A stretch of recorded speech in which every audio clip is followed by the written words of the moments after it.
बिस्मिल्लाहिर्रहमानिर्रहीम अस्सलाम वालेकुम जी। कैसे हैं आप लोग सब? उम्मीद है सब खैरियत से होंगे, हैप्पी होंगे, हेल्दी होंगे। आज आपके लिए लेकर आई हूँ लखनऊ के मशहूर टुंडे कबाब या फिर कलावटी कबाब की बहुत ही मज़ेदार सी रेसिपी। इन कबाबों का टेस्ट बाकी तमाम कबाबों से काफ़ी डिफरेंट है और खाने में भी बहुत ज़्यादा मज़ेदार है। और इसके साथ सर्व किए जाने वाले मैं मुगलई पराठों की रेसिपी भी आपसे शेयर करने वाली हूँ, जो ऊपर से बहुत ज़्यादा सॉफ्ट होंगे, बहुत मज़ेदार होंगे। जो इनका बेहतरीन कॉम्बो है, तो आपने इन पराठों को भी ज़रूर ट्राई करना है। बहुत ज़्यादा डिटेल में मैंने ये रेसिपी शेयर की है, तो आपने वीडियो को शुरू से एंड तक पूरा देखना है, ताकि आप भी इसी तरह से बहुत ज़्यादा सॉफ्ट और मज़ेदार से गिलावटी कबाब घर में बना पाएँ। ये देखिए अंदर से कितने सॉफ्ट हैं, बहुत ज़्यादा गोई-गोई से हैं।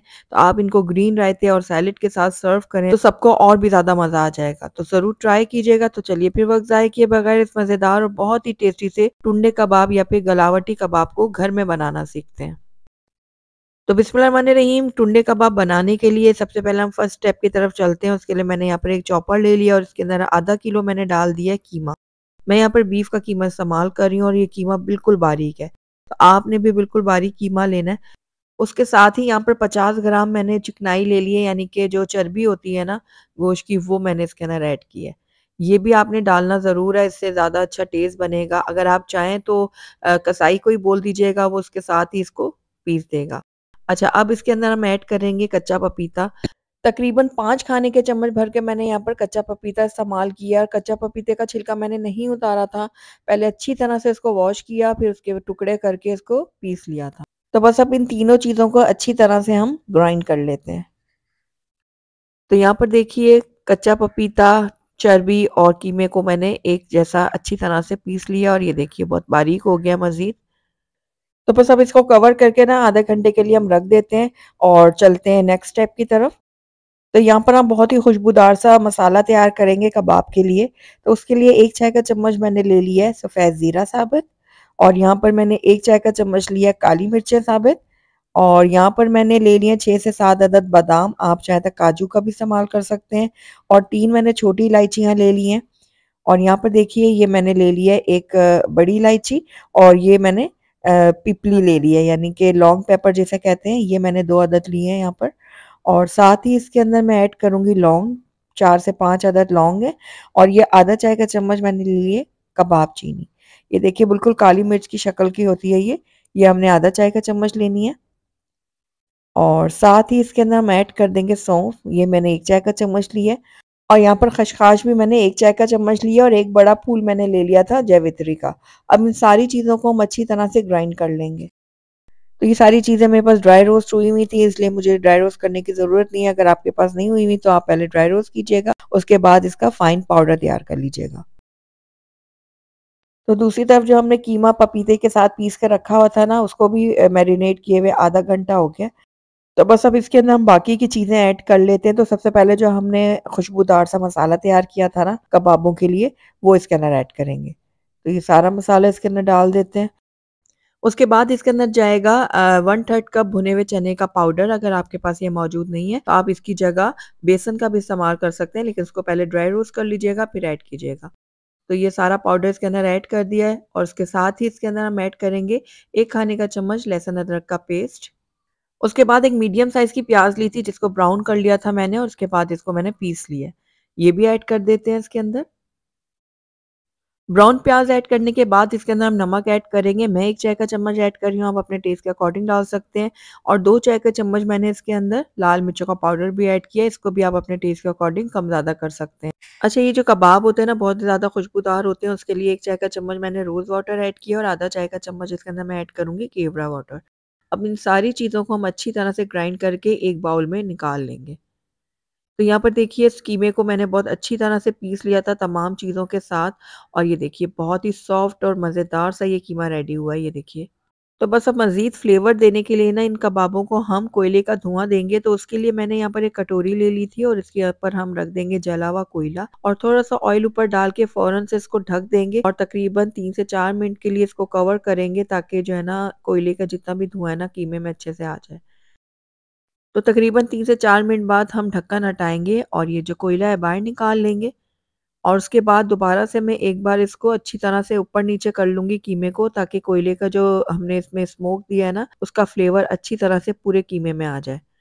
तो बस अब इसको हमने कवर करके ना मैरिनेट करके रखना है। तकरीबन 4 से 5 घंटे मैं रखूँगी, अगर आप ओवरनाइट रखेंगे तो और भी अच्छा इसका रिज़ल्ट आएगा। तो दूसरी तरफ हम इसके पराठों की तैयारी कर लेते हैं। तो उसके लिए मैंने एक बाउल ले लिया और इसके अंदर मैं ऐड कर दूँगी तकरीबन 3 कप भरकर मैदा। मैदा ऐड करने के बाद इसके अंदर हम ऐड करेंगे आधा कप सूजी। सूजी ऐड करने के बाद हम इसके अंदर ऐड करेंगे नमक। नमक आप अपने टेस्ट के अकॉर्डिंग डाल सकते हैं, मैंने 1 चाय का चम्मच लिया है। और गुलाब का अर्क इसमें मैंने 1 चाय का चम्मच ऐड किया है और केवड़ा वाटर भी 1 चाय का चम्मच ऐड किया है। और यहाँ पर देखिए मैंने केसर ले लिया था, थोड़ा-सा जो ज़ाफ़रान होता है वो पानी में घोल कर रखा था, वो ऐड कर देंगे। और साथ ही इसके अंदर तकरीबन 2 टेबलस्पून भरकर ऑयल ऐड करेंगे।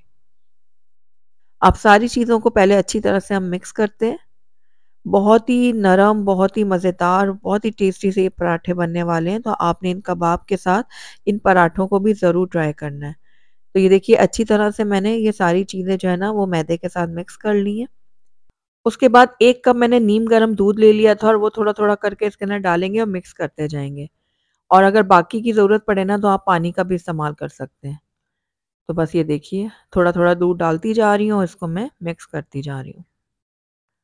तो ये जितना भी ड्राई मैदा है ना इसको हमने एक डो की शक्ल में ले आना है। तो यहाँ पर देखिए ये बहुत अच्छे से हमारी डो रेडी हो गई है। बस इसको अच्छी तरह से 2 से 3 मिनट के लिए मैंने मज़ीद गूँध लिया था। बहुत सॉफ्ट हमने ये आटा गूँधना है। तो ये हमारी जो डो है ना पराठों की बिल्कुल रेडी हो गई है। आखिर में हम इसके अंदर 1 टेबलस्पून ऑयल डालेंगे और डो के ऊपर अच्छी तरह से ये ऑयल लगा देंगे, इस तरह से, ताकि इसकी जो ऊपर की सरफेस है ना वो ड्राई ना हो। बस इसको कवर करते हैं और तकरीबन 15 मिनट के लिए ना इस डो को हम रेस्ट के लिए छोड़ देते हैं। तो 15 मिनट हो गए थे डो को रेस्ट पे छोड़े हुए और ये देखिए डो हमारी बिल्कुल परफेक्ट रेडी हो गई है। ये देखिए, बिल्कुल सॉफ्ट, बिल्कुल स्मूथ सी ये डो रेडी हुई है। तो बस अब इसके हम पेड़े रेडी करेंगे, तो जिस हिसाब से आपने छोटे-बड़े पराठे बनाने हैं, उस हिसाब से ये डो लें और इसके पेड़े रेडी कर लें। ये देखिए, इस तरह से। तो मैंने मीडियम साइज़ के पराठे बनाने हैं, तो मैंने यहाँ पर सारे पेड़े जो है ना, वो मीडियम रेडी किए हैं। तो बस 15 मिनट के लिए अब इन पेड़ों को रेस्ट के लिए छोड़ देते हैं। दूसरी तरफ हमारा ये कीमा भी रेडी हो गया है कबाब के लिए। तकरीबन 4 घंटे हो गए थे, मैंने इसको मैरिनेट करने के लिए रखा हुआ था। अब हमने इसके कबाब तैयार करने हैं ना, तो इस टाइम पे आकर इसके अंदर मैं ऐड कर दूँगी 2 खाने के चम्मच कॉर्नफ्लोर और 2 ही खाने के चम्मच इसके अंदर मैंने ऐड किया है दूध। उसके बाद इसके अंदर जाएगा अंडा, तो मैंने यहाँ पर 1 अदद अंडा लिया था, इसको अच्छी तरह से फेंट लेंगे और पहले मैंने इसके अंदर आधा अंडा ऐड किया, बाद में ज़रूरत पड़ेगी तो मैं बाकी का भी ऐड करूँगी। तो ये देखिए आधा अंडा ऐड कर दिया, अब सारी चीज़ों को हम दोबारा से अच्छी तरह से मिक्स कर लेते हैं। तो ये देखिए दोबारा से कीमे के साथ इन सारी चीज़ों को बहुत अच्छी तरह से मिक्स करेंगे। ये देखिए, इस तरह से। तो अब इसके अंदर जो है ना हम बाकी का अंडा भी डाल देंगे, तो 1 अंडा जो हमने आधा पहले डाला था, आधा बचा लिया था, वो भी डाल देते हैं। और इसको भी हम दोबारा से अच्छी तरह से मिक्स करेंगे। इतने मज़ेदार ये कबाब बनते हैं कि आप इसको वीकेंड में बनाएँ या दावत है आप दावत में बनाएँ। अगर आप एक बार इसको घर में बना लेंगे ना तो आप रेस्टोरेंट जाना भूल जाएँगे। ये इतने टेस्टी बनते हैं कबाब। तो बस ये देखिए सारी चीज़ों को मैंने दोबारा से अच्छी तरह से मिक्स कर दिया और ये जो हमारा कीमा है कबाब के लिए बिल्कुल रेडी हो गया है। तो चलिए फिर इनके हम कबाब रेडी करते हैं। तो वैसे तो इनकी कोई शेप नहीं होती, बस थोड़ा-थोड़ा पोर्शन लेते हैं कीमे का और उसको हम फ्राई करते जाते हैं। ये देखिए थोड़ा-सा मैंने ऑयल लगा लिया हाथों में ताकि ये मेरे हाथों में चिपके ना। तो ये देखिए जितने छोटे-बड़े आपने कबाब बनाने हैं तो उस हिसाब से कीमे का पोर्शन लें आप और इस तरह से जो है ना आप थोड़ा-थोड़ा सा प्रेस करें और उसके बाद इसको आप फ्राई कर लें। तो यहाँ पर पैन में ना मैंने ऑयल गरम करने के लिए पहले से रखा हुआ था। अब एक-एक करके हम कबाब जो है ना इसके अंदर रखेंगे इस तरह से और दोनों साइड से इसको गोल्डन होने तक फ्राई कर लेंगे। तो ये देखिए एक साइड से ये हो गए थे, कलर आ गया था, अब इसकी साइड हम चेंज करते हैं और दूसरी साइड से भी हम इनको गोल्डन होने तक फ्राई कर लेंगे। ये देखिए। तो बस ये देखिए हमारे कबाब दोनों साइड से बहुत अच्छी तरह से फ्राई हो गए हैं, बहुत अच्छा कलर आ गया है इनके ऊपर। तो ये कबाब हमारे रेडी हैं, इनको अब एक तरफ रखते हैं और चलते हैं अपने पराठों की तरफ। तो दूसरी तरफ जो हमने पेड़े बना के रखे थे ना, वो भी अच्छे से सेट हो गए हैं। तो बस एक-एक पेड़ा लेंगे और इसको हम बेलते जाएँगे। तो थोड़ा-थोड़ा हम इसके ऊपर मैदा भी लगाते जाएँगे, जो खुश्क मैदा होता है और उसके बाद हम इसको बेलेंगे। ये देखिए इस तरह से। बिल्कुल पतला-सा हमने इसको बेल लेना है इस तरह से। ये देखिए। तो बस ये अब हम इसको तवे के ऊपर डालते हैं। वैसे तो ये उल्टे तवे पे बनता है, लेकिन हर किसी के घर में वो ईज़िली अवेलेबल नहीं होता, तो इसलिए हम नॉर्मल तवे में इसको बनाएँगे। एक साइड से इसमें थोड़ा-सा कलर आ जाएगा तो इसकी साइड चेंज करेंगे। थोड़ा-थोड़ा हम इसके ऊपर घी लगा देंगे टिश्यू पेपर की मदद से। इसमें ज़्यादा घी नहीं लगाया जाता, हल्का-हल्का सा लगाते हैं। तो ये देखिए, आप चाहें तो ऑयल का भी इस्तेमाल कर सकते हैं। तो दोनों साइड से हम टिश्यू पेपर की मदद से थोड़ा-थोड़ा घी लगा लेते हैं और अच्छा गोल्डन होने तक इसको हम सेक लेंगे। हमारा जो पराठा है ना, दोनों साइड से बहुत अच्छी तरह से सिक चुका है। बस इसी तरह से मैं बाकी के पराठे भी रेडी कर लूँगी ना, उसके बाद मैं आपको कबाब और पराठों को प्लेट आउट करके दिखाती हूँ। तो अल्हम्दुलिल्लाह माशाल्लाह से हमारे बहुत ही मज़ेदार, बहुत ही टेस्टी से लखनऊ के मशहूर टुंडे कबाब या फिर गलावटी कबाब बनकर तैयार हो गए हैं, जो कि बहुत ही मज़ेदार बने हैं। स्टेप बाय स्टेप मैंने आपको बनाना सिखाया है, जिसकी वज़ह से इसको बनाना बहुत ही आसान हो गया है। तो आपने एक बार इस रेसिपी को ज़रूर ट्राई करना है। मुझे पूरी उम्मीद है आपको और आपके घर वालों को ये मज़ेदार सी रेसिपी ज़रूर पसंद आएगी। अगर अच्छी लगी है तो इसको लाइक ज़रूर कीजिएगा, फ्रेंड्स और फैमिली में इसको ज़्यादा से ज़्यादा शेयर कीजिएगा। अगर पहली दफ़ा मेरे चैनल पे आएँ तो काइंडली इसको सब्सक्राइब भी कर लें। साथ ही बेल आइकन को भी प्रेस कर दें ताकि मेरी हर नई आने वाली वीडियो की नोटिफिकेशन सबसे पहले आप तक पहुंचे। Thank you for watching. अल्लाह हाफिज़।